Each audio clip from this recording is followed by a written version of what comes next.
welcome to this episode of Cracking Addiction. And we have Laura Petracek and Kate Butler with us. So I thought today we'd talk about how we can use DBT to help people in their experience with chronic pain. So first of all, Kate, what is chronic pain?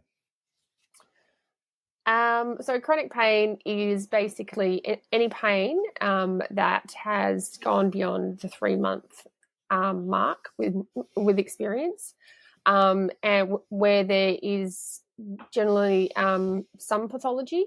However, the pathology is generally recovered from, but continues on. That's my experience. So it's persistent pain beyond the time it takes for usual healing. And, we know that there are certain psychological factors that predispose people to experiencing this chronic pain. Would you be able to explain to us what these might be?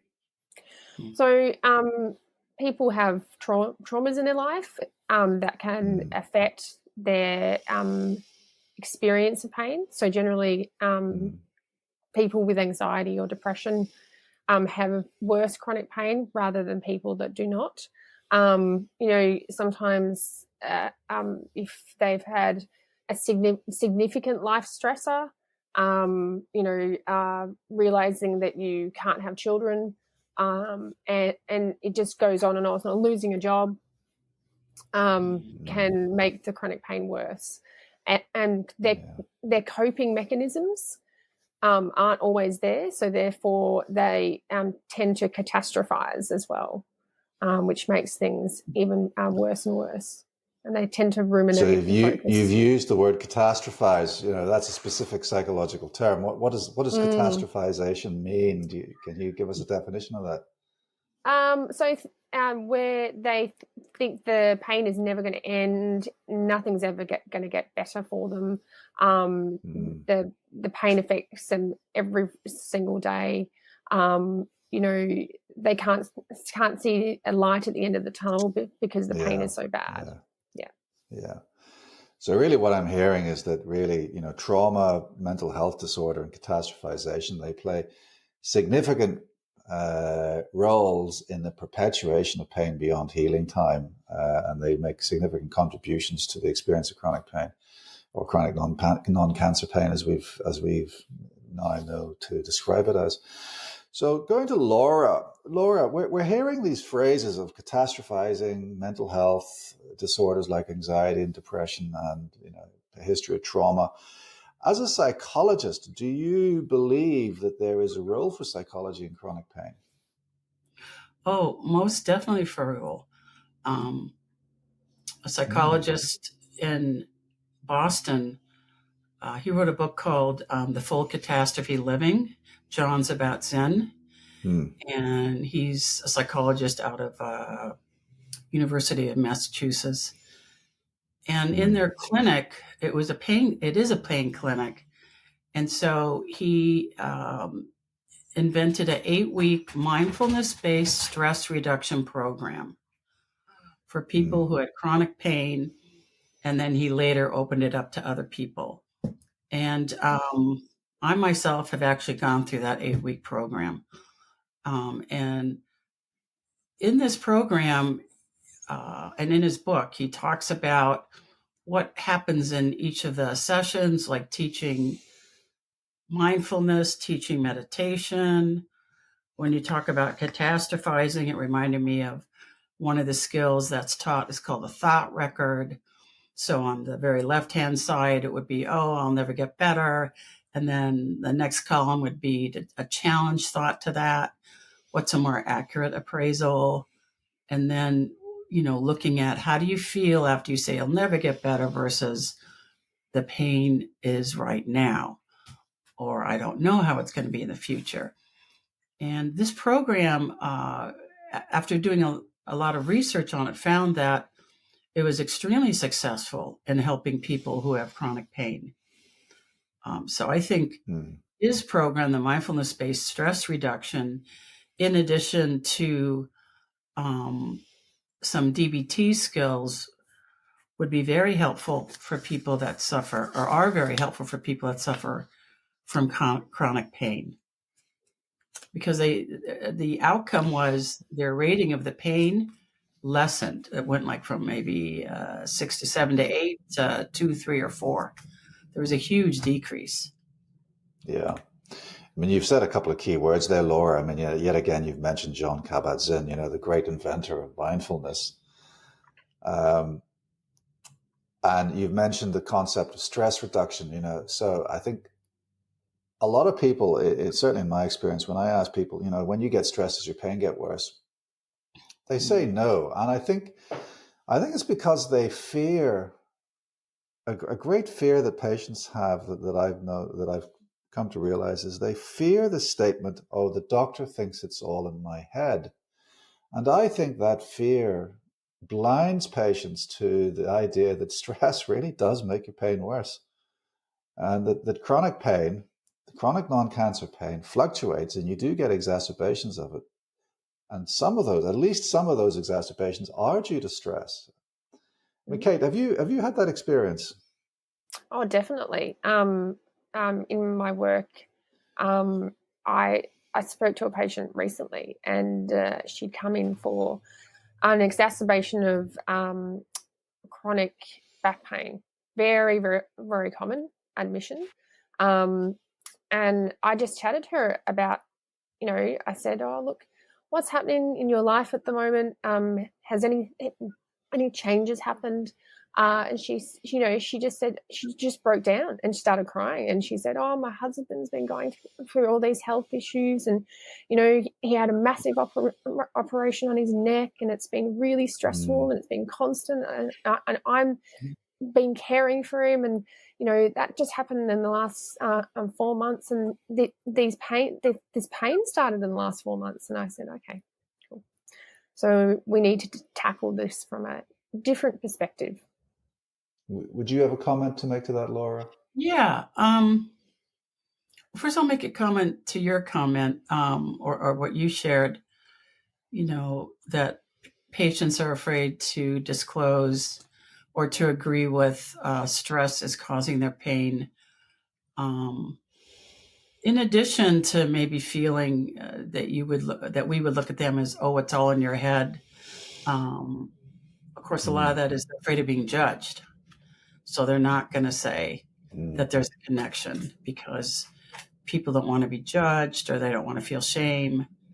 And I think, referring to what Kate's shared, that's very common, especially somatic therapy looks at connecting, okay, this is the stress. You say it's presenting itself with back pain, but what's going on in your life, like Kate had asked?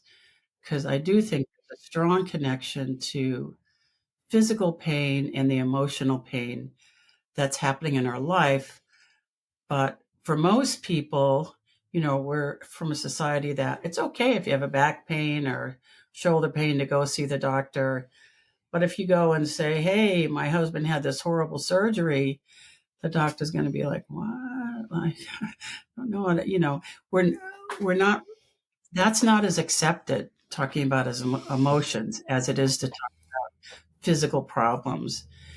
And whether it's Australia or America, it's definitely in European countries, it seems to be the norm that it's okay to go in and say, I have back pain, but not about the emotion of what's happening, the situation. So another couple of things that I think about when I consider chronic pain is I consider the idea of the pain insensitive warrior. So we've all heard stories of absolute heroic deeds done by people who have experienced significant trauma, be it on the battlefield or be it in some kind of civilian catastrophe. And they don't experience pain. And yet we've also got patients who, for various reasons, and particularly especially if there's a history of background childhood trauma, experience significant amount of pain, and there doesn't seem to be any actual tissue damage. Mm-hmm. How do you reconcile those two presentations? What's going on, do you reckon? So, Kate, I'd like your opinion on that. It's difficult when there's actual no tissue damage. However, generally, with regards to what we teach with regards to trauma, people can have had scar tissue, and scar tissue can pain associated with scar tissue can present at any time. It may have been underlying at the time, but it could be that stress has affected their coping mechanisms, whereby they can't cope. They can't maintain that homeostasis and deal with that anxiety because of their life stress. So therefore, pain is more significant in their lives because of the stress. Is that something that could be a theory around that, maybe? Mm-hmm. What about the hero that doesn't suffer pain? How do you explain that? I would say that's the adrenaline. Yeah, and there are specific mechanisms between the top of the back of the brain and the spinal cord that block pain signals from the rest of the body, and that's associated with the adrenaline rush, isn't it? Definitely. But there we have a perfect example of the relationship between the experience of pain, or the variation in the experience of pain, and the brain's cognitive state. What do you say to that, Laura? Well, I think there is a few things. The hero that experiences no pain, part of it is the adrenaline, but I think also part of it is thinking it's a selfless act. So they're not thinking about themselves. They're thinking, I want to rescue this person who's stuck under a car. Or I think about this one movie in World War II, the title escapes me at the moment, but this guy, already wounded, went up and back this hill, this battlefield, to rescue like 26 men. And he kept saying, I want to save just one more. Just one more. Yeah. Now that I think the movie was something with edge in it. Yes. And it was just Razor Edge? Yeah, something like that. But it was just so powerful to watch it. And not just watch it, but to see his dedication to mankind or his fellow man. I'm not going to think about myself dying. I'm going to rescue. My focus is on you, rescuing you. And so it's this altruistic feeling as well. Whereas someone who can't tolerate a lot of pain, I think, yes, it's connected to childhood trauma.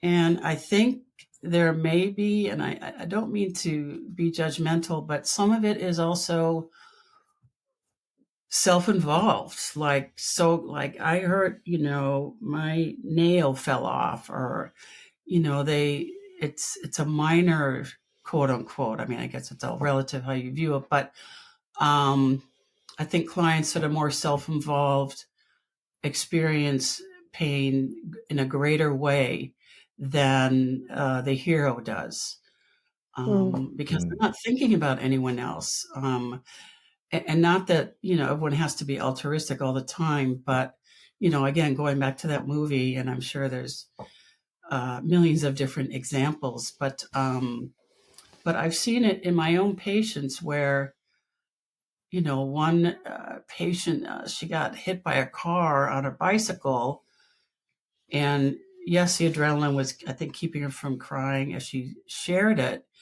but also she kind of grew up in a like you have to be tough background, like not crying, not that crying's not allowed, but more, it's the pain is equal to whatever happened, I guess, for whatever. Whereas then someone else, they got rewarded for, oh, I fell down, scraped my knee. Oh, that's terrible. I never want you running again. Or, I think that's part of the factor too of parenting factors. So we've looked at the relationship between the past and the experience of pain, and the mental state and the experience of pain. That's all well and good, but what are the psychological techniques that can be used to actually help people with chronic pain? I mean, Laura, you've mentioned at the beginning of this chat the possibility of mindfulness-based stress reduction. You know, what you as a psychologist, how do you help people with pain? What techniques do you use? Well, one technique is teaching mindfulness and meditation. So in terms of teaching mindfulness, like taking them through, what are you aware of now? And now? And now? What's, teaching them, taking them through a body scan. Let's go through each parts of your body. And what are you experiencing? And then, because a lot of clients are so not in touch with their body.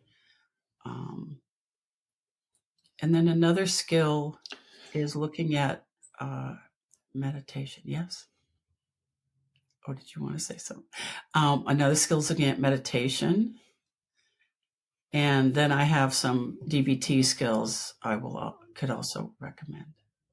So given that you're an expert in DBT, Laura, pray tell, what are the specific DBT skills that you can use to help people in pain? Because really, we're talking about chronic pain really as a cognitive construct, aren't we? Yeah, it is. So one of the DBT skills is called ACCEPTS. That's the acronym. And it stands for getting involved. A stands for activities. C is contributing, like being of service, getting out of your own head. The other one is compare. Basically, if you compare, or in the 12-step program, they call it compare despair. So there's always going to be people greater or lesser than ourselves, or more pain or less pain. But if we compare ourselves to them, it's usually ends up on the negative. Emotions, letting emotions flow, looking at your thoughts. And this is where I do a thought record, which it's a CBT skill I find very helpful. And then S is distract yourself with sensations. Maybe take a cool bath, go out in nature, eat some ice cream, go dancing. So that's one of the DBT skills, is called accepts. Another one is called improve. And improve stands for improving the moment. So we're looking at imagery, like so in the groups or individual therapy, showing pictures. My office is connected to my backyard, so I usually take clients out there just to look at the trees and maybe pick an orange or a lemon and smell it and try to again get out of their own head. M is meaning. And this goes back to Viktor Frankl, who said, if there's a why, then a person could figure out the how. If someone has a purpose, it helps them more accept the pain, deal with the pain, than if it's just a never-ending, enduring the suffering. That is a lot tougher for someone to tolerate. But if someone has a purpose, or if there's a why, I'm doing this for my kid, my job, whatever the why is, the more the person can persevere. And P stands for prayer. And prayer doesn't necessarily have to mean religion or God or a higher power. I remember one line from Mary Oliver's many poems.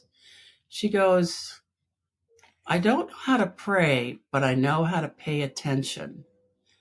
And that is a form of prayer, paying attention to this moment. The R for relaxation, doing yoga, going for a walk. The O stands for doing one thing at a time. So for AA, this is really big. 1 minute at a time, 1 day at a time. That's how you tolerate not picking up a drink or a drug. How do you tolerate pain? 5 minutes at a time, 5 seconds at a time. How do you tolerate the craving? 5 minutes at a time, at least initially in one's recovery. The V stands for vacation. Not everyone could, of course, up and go somewhere. So I think it's something you have to plan, and I think it's a great idea.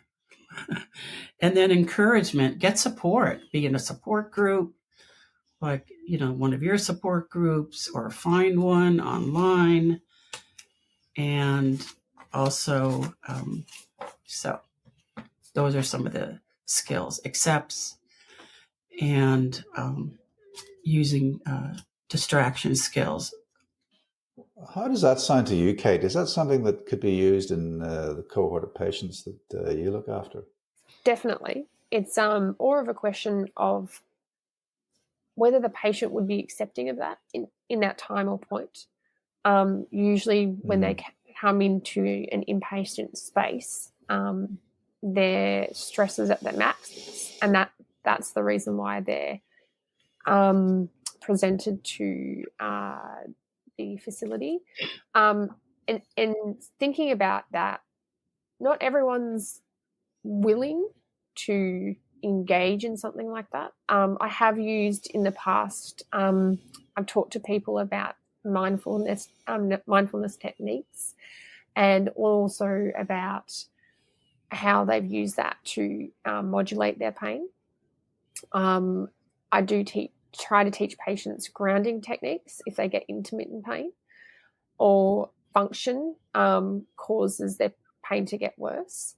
And they're very open to it sometimes, but not everyone is. So I think it's about finding the right amount of right patient cohort who are open to that. Not right, but suitable in their recovery journey as well, because they're not necessarily able to be open to those non-pharmacological therapies, because they're so attached to what they normally take, and they just believe increasing the dose or trying something different will change it. It will make it worse. Yeah. So, and I work in an inpatient setting, so the reason why I want to look into these types of techniques is because sometimes when they come in their crisis, the only option is just to refer to a clinic where there's a massive wait list. So I was trying to give them tools to exercise, when they go home and practice. So maybe they could try to alter their pain experience while they're waiting for other support networks. So unfortunately, we've run out of time once again. I want to thank you both for your expert contributions to this fascinating discussion on psychological interventions for chronic non-cancer pain. But thank you both. That's all for today, folks. My name is Dr. Fergal Armstrong, and this has been Cracking Addiction.